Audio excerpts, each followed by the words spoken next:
Hello, my name is Mary Crowe, the Education Specialist at Care Dimensions.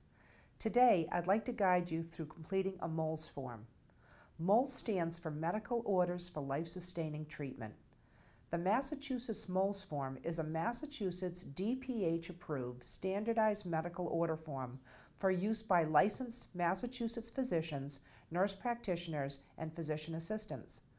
MOLST helps physicians and other healthcare providers discuss and convey a patient's wishes to accept or refuse medical treatment, including treatment that might extend the person's life, such as cardiopulmonary resuscitation or CPR.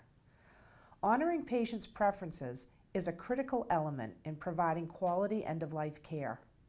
Before talking about MOLST, talk to all patients age 18 and older about the importance of signing a healthcare proxy.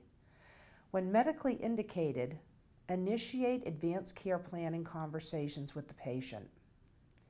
Determine if a patient may be suitable for MOLST based on his or her current medical status and prognosis. This form is intended for individuals with advanced illness or frailty. It's not intended to be completed on all patients in one's medical practice. If it's appropriate to have a conversation about a do not resuscitate order, it's certainly appropriate to have a conversation with an individual about a MOLST form. When introducing the option of using MOLST, engage in discussions with the patient, his or her loved ones, and/or representatives about the patient's health condition, prognosis, values, and goals of care. Discuss the burdens and benefits of CPR, ventilation, hospitalization, and other life-sustaining treatments, along with the potential outcome of each treatment based on the patient's current medical condition. Explore the patient's expectations and hopes for treatment. What would the patient consider to be a successful or acceptable outcome of treatment and treatment preferences? Clarify that MOLST is a voluntary way to express preferences about life-sustaining treatments. Explain that all patients are made as comfortable as possible as they are nearing the end of life. In terms of filling out a MOLST form, the physician, nurse practitioner, or physician assistant should actually be sitting with the patient or the healthcare proxy or legal representative at the time that this is being completed.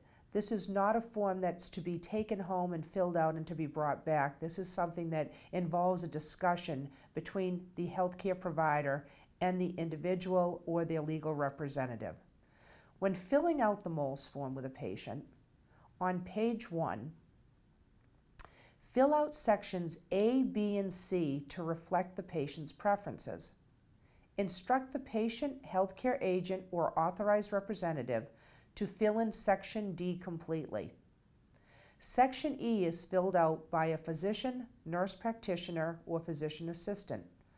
Both sections D and E must be fully complete and legible for page 1 to be valid. Fill in optional information as instructed at the bottom of page 1, if appropriate for the patient. On page 2, for section F, explain the uses, benefits, and burdens of each treatment, and mark the patient's treatment preferences, or mark undecided or did not discuss.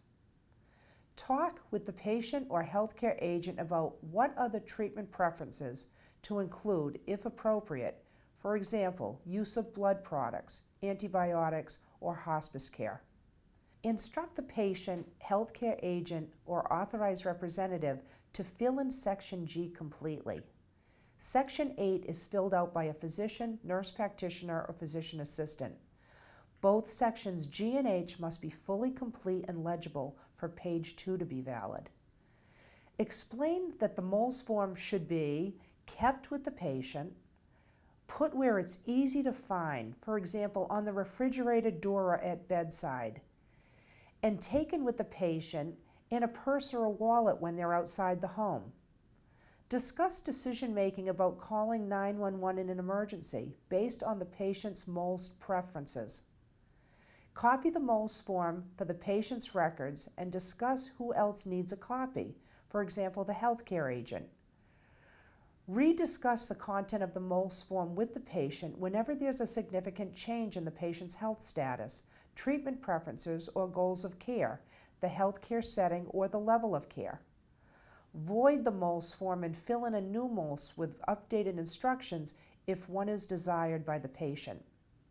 A healthcare agent can act on a patient's behalf if the patient lacks capacity per a clinician's written verification. If the patient has no appointed healthcare agent, a guardian or parent guardian of a minor may be able to utilize the MOLST on the patient's behalf to the extent permitted by Massachusetts law. Consult legal counsel with questions about a guardian's authority.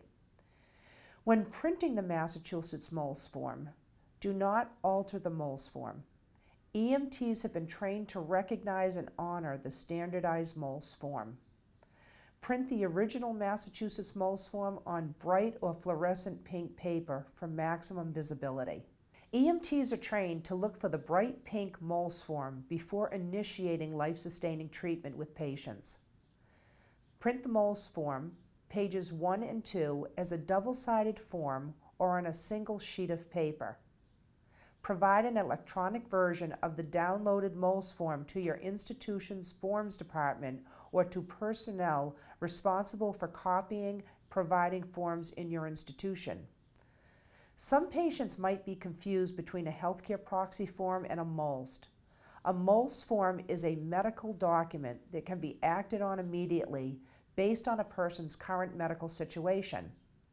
Healthcare proxy forms are legal documents that name an agent to make decisions and only take effect after the patient is no longer able to communicate his or her wishes. If you have further questions about MOLST, please contact Care Dimensions at 888-283-1722, and we'll be happy to discuss it further with you.